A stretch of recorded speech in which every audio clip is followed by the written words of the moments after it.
In this paper, I study price setting on a network, and the paper is motivated by the fact that most products are produced and sold by supply chain networks rather than individual firms. So here is an example from a supply chain management textbook that shows that even a simple product like a textbook is produced in cooperation by many agents such as publisher, printer, raw material suppliers, of course the authors, designers, editors, and then the retail side. And many of these agents have some influence on the final product, of course, all of them, and also the pricing. And they earn some profits or markups from this process. So this is from a New York Times article showing that a typical book retails at price $26. Bookseller pays publisher about $13. So the markup of the retail side is substantial, but publisher pays for printing and raw materials only about $3. So also publisher has some substantial markup, and of course also the authors and the designers and editors earn a living out of this. So there is a substantial markup there as well. So the question that I'm asking in this paper is actually very simple. How are prices set for products produced and sold by supply chain networks? And why should we care? So I want to understand how welfare and profits depend on the network structure. So which kind of distortions we may have here. And also from individuals' perspective, I want to understand how profits and how profits depend on the network structure and firms' positions on the network. So in which kind of supply chain networks it's profitable to belong to.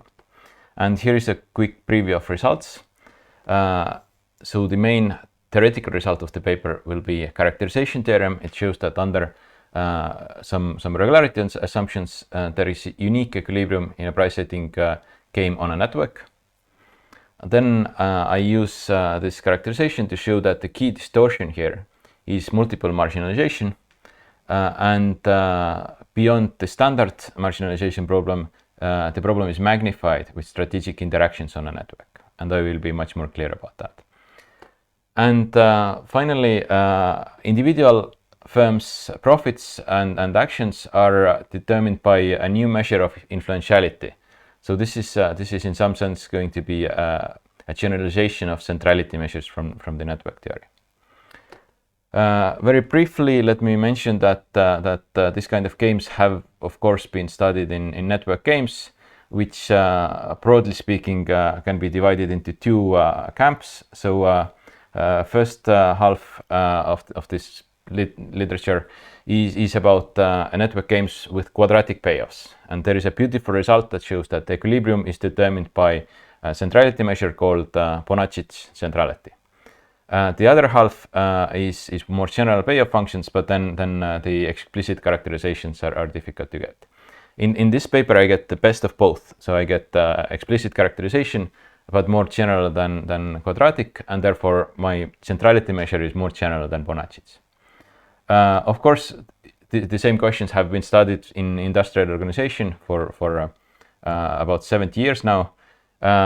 What I add in this paper is network or vertical integration beyond two levels, beyond upstream and downstream. So I allow for much more general structure there. And the same questions are studied in trade and supply chain management, but with less strategic interactions. And finally, in terms of methodology, I'm building on new results on aggregative games and sequential contests, which kind of helps me to solve a complicated problem that was hard to solve before that. All right, so let me go directly to the model. Of course, this is as simple as possible and as complicated as needed. There is simply one final good. Think about the textbook, produced only once with a well-known demand function T that depends on the price of the final good P. Production process is Leontief and requires m different inputs. Inputs are needed in constant proportion. I normalize the units of input so that 1 unit of each input is required to produce 1 unit of output. Each input is produced by a monopolist. So this is an extreme example here, extreme assumption here, but it's useful assumption to understand the problem. So each input is produced a particular monopolist. So there is one paper supplier, one printer, one author, and so on. Monopolist I has a constant marginal cost Ci and chooses simply one variable, price Pi. And this price will be net of payments to the other firms. This is convenient notation because then the price of the final good is simply the sum of all individual prices. So think, you can think of this P as price or a markup term, but this is the choice that each monopolist makes. And of course, the goal is to maximize profit, which is price minus cost times the number of units, which is the number of units of the final good. So far this is very standard IO model, and you may recognize this is a price setting model. So there is no complicated bargaining, no more complicated contracts. So this creates a distortion here. But this is a standard model and the first step to study. Now, what's non-standard here is how firm I influences the price setting of other firms. So I have to take a stand here, and I describe this by a network of influences. I will show you some examples in the next couple of slides, but in terms of model description, there are M nodes, so all of these monopolists, and there are edges. And there is an edge from I to J if firm I influences firm J's pricing, or more formally, firm J, when choosing price Pj, observes and best responds to price Pi. So Pj is a function of Pi. And then equilibrium is standard. All firms observe something potentially on the network, responds to this, and they know that if their prices are observed, then the following players are also behaving optimally. Okay, so let me briefly mention what I mean by this network of influences. So I showed you this diagram before. So this is a supply chain network diagram that tells us how goods and services flow, so typically upstream to downstream, and how money and information flows, typically downstream to upstream. But nothing here says anything about bargaining power or how prices of firms interact with each other. For this, I introduced this new network. So forget this network now, and that will be my network. And before telling you about the whole network, let's focus on a simpler network. So let's for a moment assume that there are just two firms, publisher and distributor. Now, in this network, we have an arrow here. So publisher chooses price P. Okay, I cannot write right now. A publisher chooses a price, and distributor observes this price and responds to this. So you can interpret this interaction as publisher being a strong player, so big publishing company, and maybe distributor being a small company. So publisher, when it sets a price, then it knows that all the small distributors are responding to them somehow. On the other hand, if distributor changes its markup, then this big publisher will not respond. Of course, it can be also the other way around. Could be that distributor is a big company. Think about Amazon. When Amazon changes its markup, then all these smaller publishers have to take this into account and adjust their pricing. Or it could be that there is no arrow at all, or no best responding at all. Then they're both kind of playing against a representative agent of the other side, and they do not expect the other side to best respond. And in general, I have a network like that. So this creates a dynamic game. So firms who do not have any income errors, then they choose their prices without observing anything. then and then so on. Firms who have incoming errors, then they take this information as given, and then they best respond.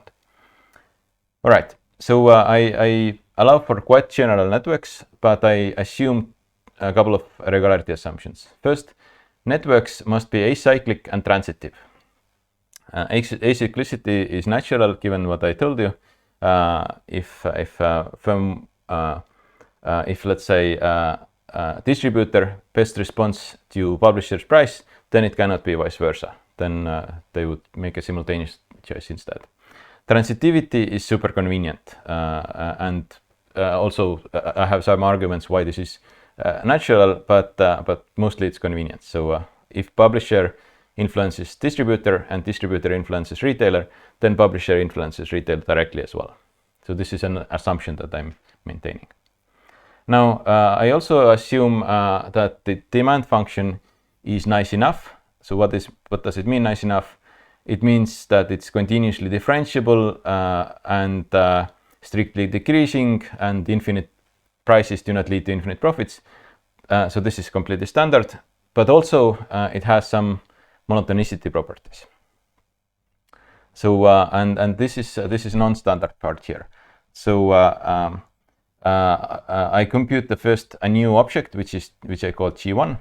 It's demand divided by the minus derivative of demand, and then I assume that this function is t times monotone.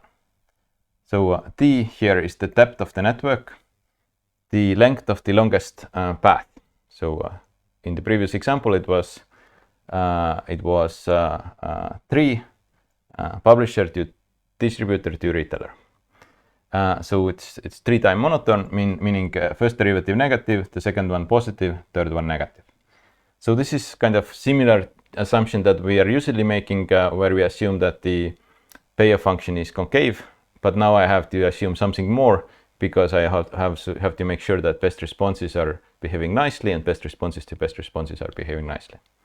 The good news is that for most natural functional forms, this assumption is satisfied. So for applied work, this should be enough. Linear, logit, and a bunch of other functions. All right, so now I have told you the problem. So let me illustrate what's the complication, or why this problem hasn't been solved before. So the first complication is that if we allow for nonlinearities, or if we allow for non-quadratic payoffs, then things become complicated quite quickly. So let's take the standard logit demand, the most popular demand function from applied work, now costs, and 3 sequential firms. So let's look at the last firm first. Retailer observes the other 2 prices and responds to that. Maximizes the profit, and this is the best response function, where W here is Lambert's W. So this is a kind of standard function. Now we plug this into the optimization problem of the distributor, and now the first order condition looks long and ugly whichever way we write it. And in fact, it doesn't have a closed form solution using standard functions. And that's why we cannot proceed. It's just the issue of tractability. Nonlinear first order conditions lead to complex best response functions, which and this complexity accumulates with each iteration. Now, what I do is I do something different. So I use a solution method that I introduced in a previous work, which I call inverted best response approach. And the idea is super simple.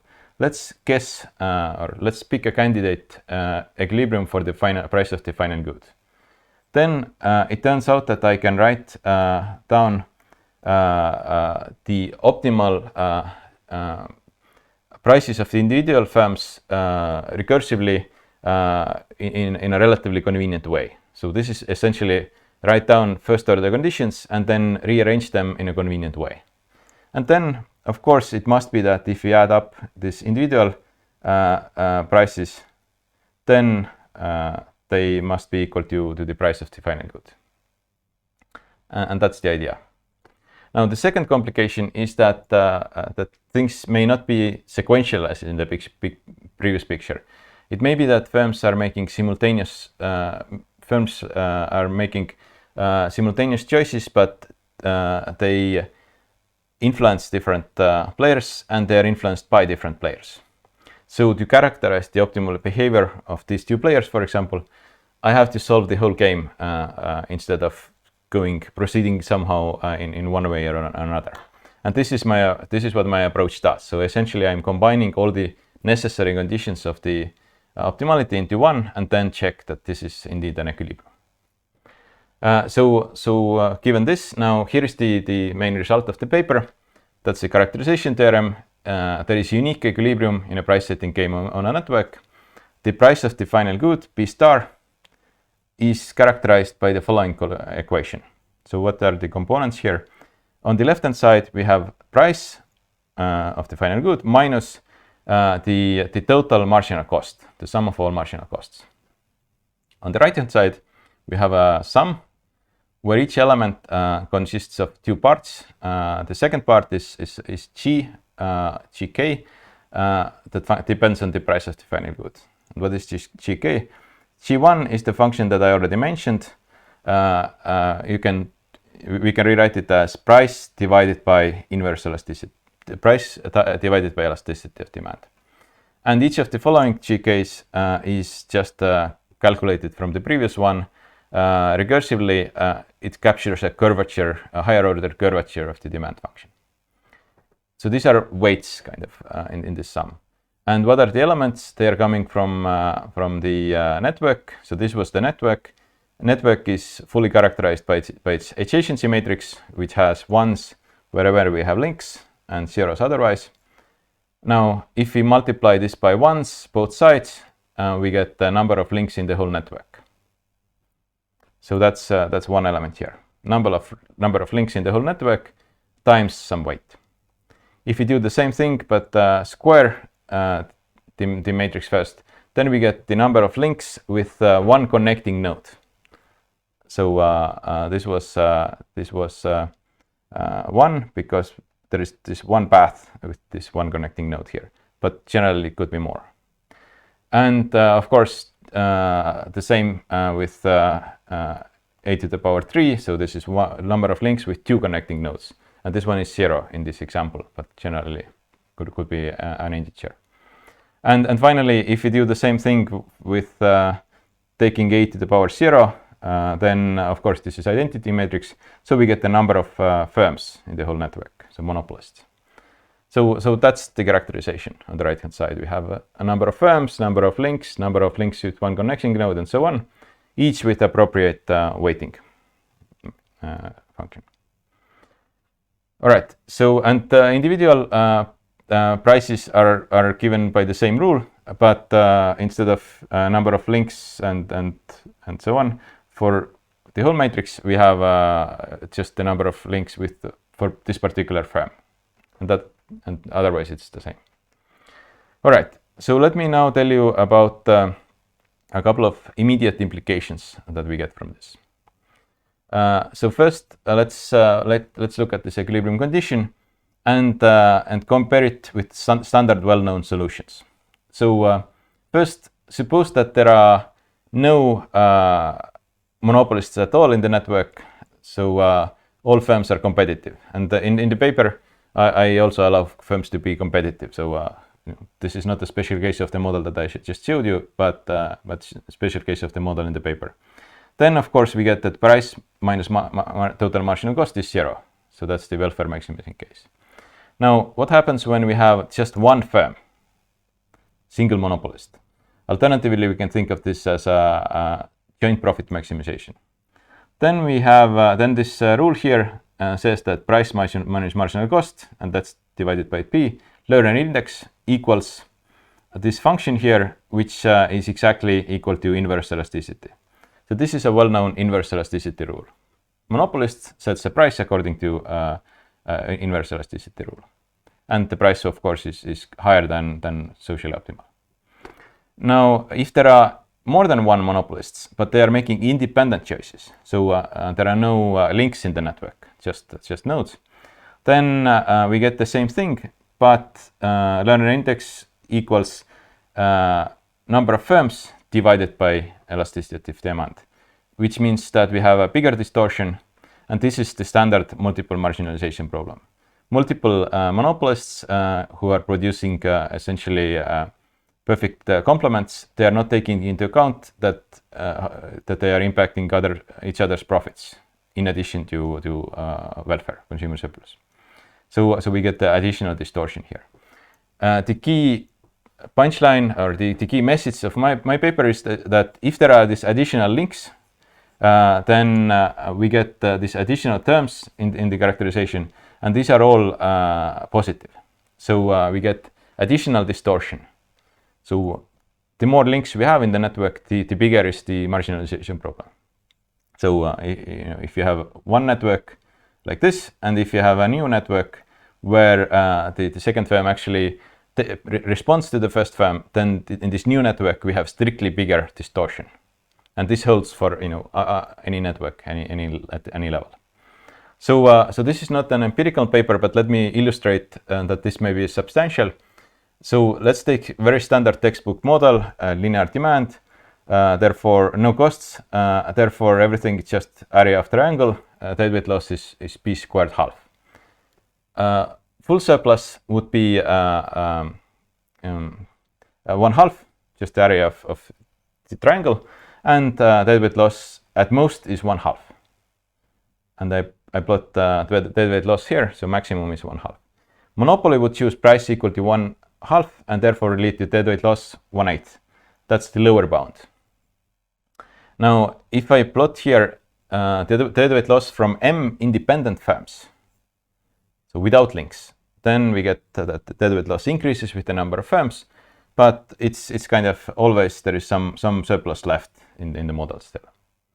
But if we have the worst case, the most connected network, then the deadweight loss increases much quicker, and we are destroying the whole surplus with a small number of firms already. So this difference between these two curves is what's new and what I'm calling magnified multiple marginalization problem. Okay, so let me check the clock.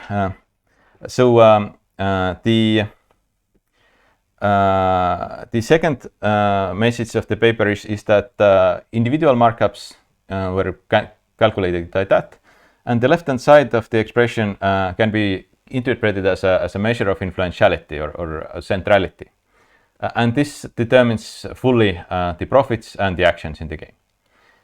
So in some cases we can immediately learn something from this. If one firm has more links than the other firm in each level, so more direct influences, more than indirect influences, then it turns strictly more profit.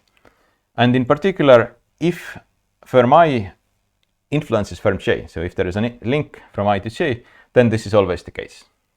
So then I gets strictly more profit than J. So this is kind of like a first mover or early mover advantage here. In other cases, we have to look at the functional forms exactly, and here is the connection with the networks literature. So if the demand function is very standard, and this is standard meaning the best response functions become linear, then we get that this measure is proportional to Bonacci's centrality measure. With the small difference that Bonacci's centrality, it's a weighted sum of links, the direct and indirect links. This decay factor beta, typically it's assumed to be less than 1 in networks literature, because otherwise measure is not well defined. Here, since I do not have cycles, then I allow for beta to be more than 1, and in fact it's easy to come up with demand function where I need it to be more than 1, just because the demand function determines this. So here is another demand function which gives us a different centrality measure, degree centrality. It's not really a very standard demand function, but it's a demand function. And here is a fourth result, and this was very surprising to me. If you take logit demand, then in fact network becomes irrelevant very quickly. So network being irrelevant meaning regardless of how many links and how they are arranged, only the number of firms determines the equilibrium prices approximately. This is of course a limit result, and this comes from the magic of exponentials. Okay, let me summarize. The main theoretical result is that there is unique equilibrium in a price setting game on a network, and this is straightforward to compute with the tools that I have introduced. The key distortion is multiple marginalization problem. Distortion increases with number of firms, but is magnified with strategic influences. The individual profits and markups are proportional to measure of influentiality. That's a generalization of standard network centrality measures. And there are also strong policy implications that I work out in the paper to merger policy and trade policy, but you have to look at the paper yourself. So here is the link to my website, and you can find the paper there. So thanks a lot for your attention. I hope to see you soon somewhere in person as well.